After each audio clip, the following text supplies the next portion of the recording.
प्यारे बच्चों, हम पढ़ रहे हैं कक्षा 6 की गणित और इसमें हमने अपना दूसरा अध्याय जो कि है पूर्ण संख्या प्रारंभ कर दिया है। और हमने इससे पूर्व पूर्ण संख्याएं क्या है, पूर्ण संख्याओं को संख्या रेखा पर जोड़ना, घटाना, गुणा करना और साथ ही साथ पूर्ण संख्या के विभिन्न प्रकार के गुणों जो कि क्रम, विनिमय, साहचर्य, समवृत्त और वितरण गुणों पर चर्चा कर चुके हैं और उनको विभिन्न प्रकार से उदाहरणों और प्रश्नों की सहायता से समझा भी था। इससे ठीक पूर्व की जो वीडियो है उसमें हमने पूर्ण संख्याओं के प्रतिरूपों पर चर्चा करी थी ना, और उसमें हमने संख्याओं की सहायता से रेखा, त्रिभुज, आयत, वर्ग बनाना भी सीखा था और उस पर भी चर्चा की थी। आज फिर से हम प्रतिरूपों पर यानी कि पैटर्न पर चर्चा करने वाले हैं, लेकिन ये पैटर्न उन पैटर्न से थोड़े से भिन्न है। ये पैटर्न हमें बताएंगे कि जो गणना करना है वो कितना सरल हो जाता है अगर हम एक निश्चित पैटर्न को फॉलो करते हैं, ठीक है। और आपको पता चलेगा कि इन्हीं पैटर्नों को काम में लेकर के सब्जी वाला, राशन वाला और हमारे बड़े बुजुर्ग जो गणना को इतना सरल कर लेते हैं वो इन्हीं की मदद लेते हैं। तो हम भी सीखें ना इस गणना को करना। तो आइए शुरू करते हैं।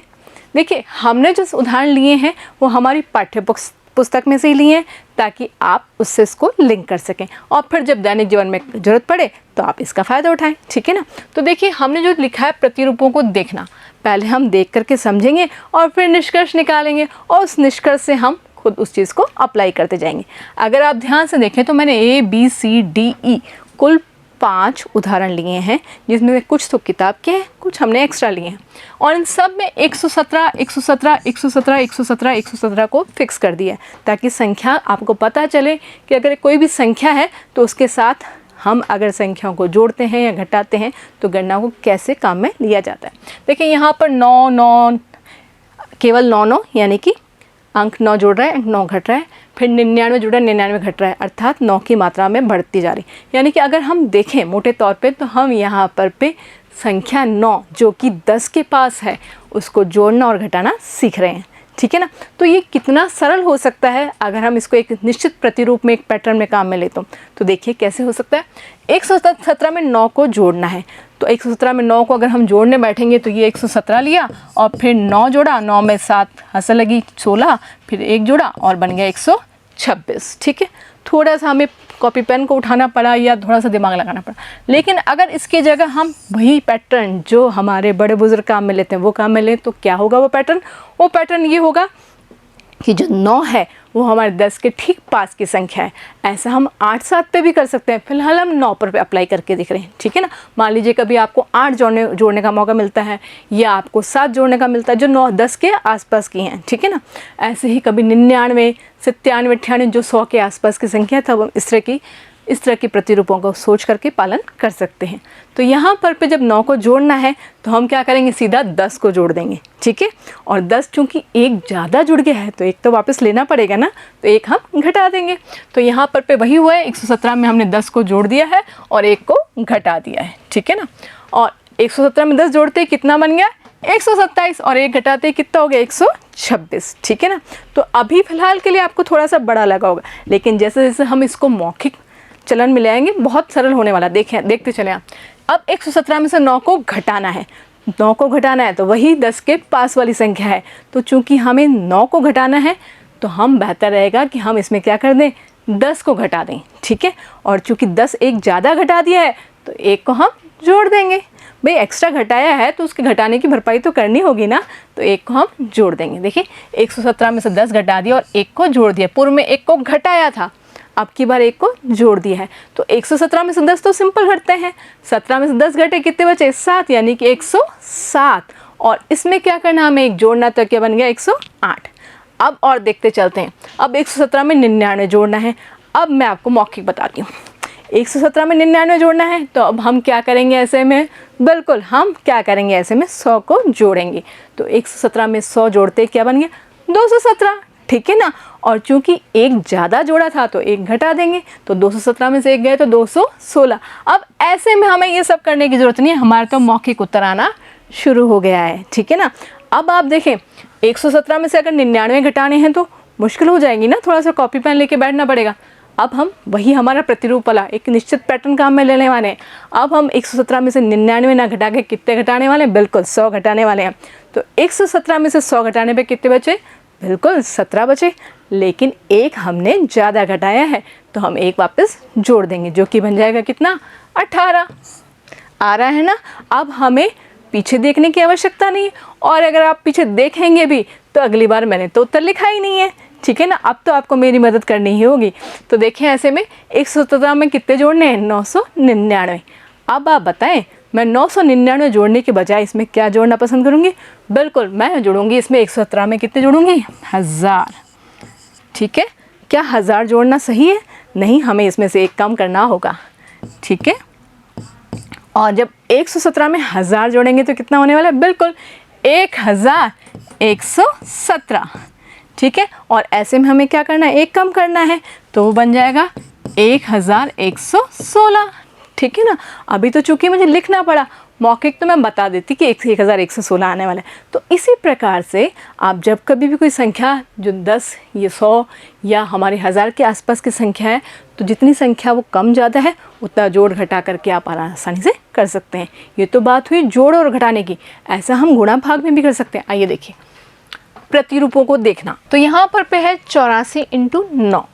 84 को 9 से गुणा कर रहे हैं, 84 को 99 से गुणा कर रहे हैं, और 84 को 999 से। यहाँ हमने 3 उदाहरण लिए हैं जिसमें से अधिकतर पुस्तक के ही हैं, ठीक है। तो यहाँ पर पे क्या हुआ कि 9 से गुणा करना, 99 से गुणा करना, 999 से गुणा करना थोड़ा सा कठिन है। पूर्व में हमने योग की चर्चा की थी, अब हम गुणा की बात करें तो यहाँ पर भी हम वही प्रतिरूप, वही पैटर्न काम में लेने वाले हैं। क्या कि हम 9 की जगह लिख देंगे 10 - 1, क्योंकि 10 के नज़दीक है, 1 कम नज़दीक है। तो ऐसे ही 99 को लिख देंगे 100 - 1। और अब आप समझ गए होंगे 999 को हम क्या लिखने वाले हैं, 1000 - 1, ठीक है। अब उसके बाद क्या करना है, अगर हम ध्यान दें यहाँ पर पे, तो कोष्टक के अंदर लिखा हुआ है 10 - 1, यानी कि 10 व्यकलन 1, कुछ भी समझे आप तो। और बाहर क्या लिखा हुआ है, 84, और 84 और इस कोष्टक के बीच में निशान किसका है, गुणा का। तो ये हमारा बंटन नियम है, जिसको हम कहते हैं व्यवकलन पर गुणन का वितरण नियम। पूर्व में चर्चा की थी ना हमने, तो बस वही है यहाँ। अब हम समझ गए कि 84 का वितरण हमें 10 पर भी करना है और 1 पे भी करना है। तो 84 को हमने गुणा किया 10 से, और 84 को गुणा किया 1 से, और बीच में निशान वही माइनस का आ गया, ठीक है। 84 को जब 10 से गुणा किया तो बन गया 840, और 84 को 1 से गुणा किया तो आ गया 84, और 840 में से 84 को घटाने पर पे हम ये उत्तर प्राप्त कर सकते हैं, जो कि है 756। इसी प्रकार से जब हमने 99 की जगह 100 - 1 लिखा, तो अब हमें वापस से 84 का वितरण करना है, किस पर, इन दोनों पर। दोनों कौन कौन से, 100 और 1 पर। किस निशान के साथ, माइनस के निशान के साथ। जो निशान होता है वही साथ में चलता है। तो 84 को किससे गुणा किया, 100 से, और 84 को गुणा किया 1 से, जो कि 84 को 100 से गुणा करने पे आया 8400, और 84 को 1 से गुणा करने पे वापस क्या आया, 84। और जब हमने इनको घटाया तो ये आया 8316। सिंपल है ना। अब तीसरा सवाल जो कि है वो है 84 को गुणा करना 999 में। यहाँ पर पे हम अपने हाथों से हल करते हैं, देखते हैं क्या होता है। तो अब आप समझ गए होंगे मैं 84 का व्यवकलन पर वितरण करने वाली हूँ। तो 84 को किससे गुणा करेंगे, 84 को गुणा करेंगे बिल्कुल हम 1000 से, और साथ ही साथ 3 बिंदी आ गए ना। और 84 को हम किससे गुणा करने वाले हैं, बिल्कुल 1 से गुणा करने वाले हैं। और इन दोनों के बीच में निशान किसका आने वाला है, माइनस का। तो ये बन गया 84,000 बराबर में लिखना है, और साथ ही साथ इसमें से हमें माइनस क्या करना है, बिल्कुल 84 करना है। तो मैं इसको पंक्ति की जगह स्तंभ विधि में ले लेती हूँ, थोड़ा सा जल्दी हो जाएगा, ठीक है ना। तो ये ले लिया और यहाँ घटाया, तो 10 में से 4 गए 6, और 10 आप ये घटाया तो आया 16, 9, 83,916। यह आया 83,916। सिंपल है, आ रहा है ना समझ में। अगर हम 84 को 999 से गुणा करते तो अभी तक गुणा चल ही रहा होता, जो उनको फिर बाद में जोड़ना भी पड़ता है, टाइम लगता है। और हमने यहाँ पर इसको योग व्यवकलन पर गुणा के वितरण नियम से जल्दी से कर लिया, ठीक है ना। अब चलते हैं नए सवाल की तरफ। तो अब हम बात करते हैं गुणा की। इसी प्रकार से प्रतिरूपों में अगर आप देखें तो यहाँ पर 96 को 5 से गुणा कर रहे हैं, 96 को 25 से गुणा कर रहे हैं, 96 को 125 से गुणा कर रहे हैं, और 96 को 625 से गुणा कर रहे हैं। तो 5 वास्तव में क्या है, 5 वास्तव में अगर हम 5 से गुणा करें उसकी बजाय बेहतर होगा कि हम 10 से उसको गुणा कर दें और 2 से भाग दे दें। 10 से गुणा करने पे सरल हो जाता है ना, 0 ही तो लगानी होती है, और 2 से भाग करना तो अपने आप में सबसे सरल है। तो यहाँ पर पे आप चाहें तो 96 को 10 से गुणा करें, जैसे यहाँ हो रखा है 960 हो रखा है, और 960 में 2 का भाग दे तो 480 आ जाएगा। लेकिन 96 को अगर हमें 25 से गुणा करना हो तो 25 को हम पता है 100 में 4 का भाग देने पे 25 आता है, तो हम क्या करेंगे, बेटर रहेगा 96 में हम 4 का भाग देंगे और 100 से गुणा कर देंगे, जो कि होने वाला है 4 दूनी 8 और 24, और गुणा किससे करने वाले हैं, 100 से, तो ये बन गया 2400। ठीक है, अब नेक्स्ट लेते हैं 96 गुणा 125, तो 125 को हम लिख सकते हैं 1000/8, क्योंकि 1000 में 8 का भाग देने पे 125 आता है। लेकिन हमें फ़ायदा क्या होने वाला है, हमें फ़ायदा होने वाला है शून्यों का। तो हम सबसे पहले क्या करेंगे, 96 में देंगे भाग 8 का और उसको फिर गुणा कर देंगे 1000 से, तो ये आ जाएगा 8 एकम 8 और 8 दूनी 16, जो कि बन जाएगा 12, और गुणा किससे करें इसको, 1000 से, तो ये बन जाएगा 12000। कितना आसान हो रहा है ना गुणा करना। ऐसे 96 को 625 से गुणा करना होगा, तो 96 को हम गुणा करेंगे किससे, हम गुणा करेंगे 10,000 से और भाग दे देंगे 16 से।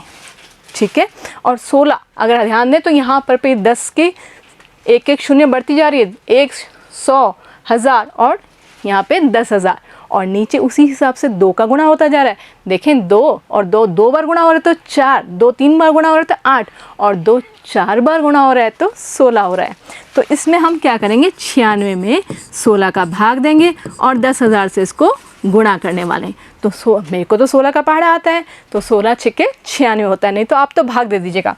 और 6 को फिर हम गुणा किससे कर रहे हैं, 10,000 से गुणा करें, तो ये बन जाएगा हमारा 60,000। आ रही बात समझ में। तो यहाँ पे गणना करना कितना सरल हो रहा है अगर हम इसको बदल रहे हैं छोटे प्रतिरूपों में। ठीक है, नेक्स्ट लेते हैं अगला, जो कि प्रतिरूपों को फिर से देखें, और ये अपने आप में अंतिम है। अगर ध्यान दें तो 64 को 5 से गुणा करना है, तो 5 से गुणा करने की बजाय बिल्कुल हम 10 से गुणा करेंगे और 2 से भाग देंगे, जो कि हो जाएगा 64/2 × 10, यानी कि 32 × 10, जो कि हो जाएगा 320। समझ में आ रहा है ना आप लोगों को। ऐसे ही अब हम 15 से गुणा करना चाह रहे हैं, तो 15 के बजाय हम इसको देंगे 30 से गुणा करेंगे और 2 से भाग दे देंगे। ठीक है, आप चाहें तो पहले 30 से गुणा कर दें फिर 2 से भाग दे दें, मैं भाग देना प्रेफर करती हूँ। तो 64 को 2 से भाग दिया तो वही मेरे लिए तो सुविधा है, क्योंकि 64 बार बार सेम हो रहा है। ठीक है ना, तो 32 को किससे गुणा कर दूंगी, 30 से। ऐसे ही यहाँ पर 25 को किससे करने वाली हूँ मैं, 25 को करने वाली हूँ मैं, अभी हम पूर्व में चर्चा कर चुके हैं, 100/4। तो यहाँ पर पे 32 को 30 से पहले गुणा कर देते हैं, 0, 3 दूनी 6 और 3 तिया 9, 960 हो जाएगा। ठीक है, अब हमें 64 को 100 से गुणा करना है और 4 से भाग देना है। पहले मैं 64 में 4 का भाग देना सुविधाजनक समझती हूँ। ठीक है, तो यहाँ पर पे जब हमने भाग दिया तो ये आया 16, और 100 से गुणा करने पे आया 1600। ठीक है, और 64 को 35 से गुणा करने के बजाय 64 को हम गुणा करेंगे 70 से और 2 का देंगे भाग। ठीक है, और 64 में 2 का भाग हम जानते हैं कितना होता है, 32, और 32 को हम किससे गुणा करने वाले हैं, 70 से, तो जो बन जाएगा 0, 7 दूनी 14, हासिल की 1, 7 तिया 21 और 1 22, जो कि बन जाएगा 2240। तो आप देख पा रहे हैं हमने जैसे ही इनको विभिन्न प्रकार के प्रतिरूपों के गुण को किस प्रकार से बदलना है समझ लिया, तो गणना करना हमारे लिए कितना सरल हो गया। तो हम उम्मीद करती हूँ कि आप इन सभी प्रतिरूपों को अपने दैनिक जीवन में काम में लेंगे और गणना को सरल कर लेंगे। आनंददायक रहेगा आपके लिए गणना करना। तो मिलते हैं नए वीडियो में नए प्रश्नों के साथ, नई समस्याओं के साथ। जुड़े रहिए। धन्यवाद।